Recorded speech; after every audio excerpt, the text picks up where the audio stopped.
Does not remember what happened during the race collapsing and all the medical attention that actually saved his life on the track. The doctors still don't know exactly what happened. He had a heart event, and they still don't know, but tests will continue to go. Tomorrow morning, he's going to have a device placed just kind of on his inside of his left ribs, and it's going to monitor his heart rate. If his heart happens to get out of rhythm, it'll shock it back into rhythm, so he'll have that procedure tomorrow. Now, he'll have to step away from running for a little bit, but in the meantime, he wants to thank everybody who was sending out all the big shout-outs on social media. And Kamoy also wants to take this event to encourage people to learn how to use a defibrillator and CPR, because those two things absolutely saved his life. Lee? And Lewis, we want to extend some gratitude from Kamoy to one of our very own NBC Sports personnel. One of our spotters, Todd Sinclair, was the first on the scene and the first to administer CPR to Kamoy Campbell. He is very grateful for that. Todd, thank you on behalf of all of the track and field community for what you did for Kamoy Campbell. Right now, let's take you back to how we called the men's 60s. Semi-final one of the Xfinity men's 60 meters. And Xfinity delivers the fastest internet and is proud to bring you the fastest athletes in this, the Xfinity men's 60 meters.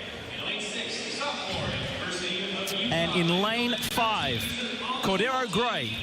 Well, he's certainly been adept at making the finals of these championships. He's made it 4 times. He's been 7th 3 times, and his best finish was 4th in 2013. This is the kind of field, if he can get to the final, that he can be the national champion. And in lane 4, Demik Kemp. He had the fastest qualifying time in round 1. He ran 6:61, an All-American at South Carolina. And his dad also competed for South Carolina, so good genes, and he's also going to be in the mix today. Not in the mix today, however, is a late withdrawal in lane 7. Dedrick Dukes was meant to be competing in this first men's 60 semi, but is a no-show. So Charles Jackson, Boomsma, Donegan, and Javelin Guidry in lane 6. Right, and here he is. He's a sophomore at the University of Utah. He's actually a defensive back. They don't have a track team, so he came here by himself.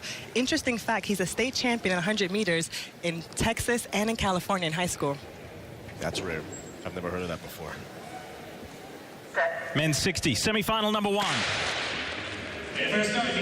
Kemp gets a nice start right in the middle in the black colors and will go all the way.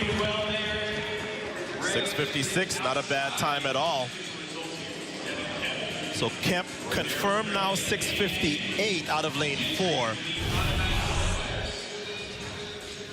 Kemp's in 4 right here. And he really got a good start, puts his foot first into the ground and then sort of accelerates away and then backs off a little bit at the end. And you will see the top 3 in the men's 60-meter final a little later. That is Kemp, Gray, and Javelin Guidry.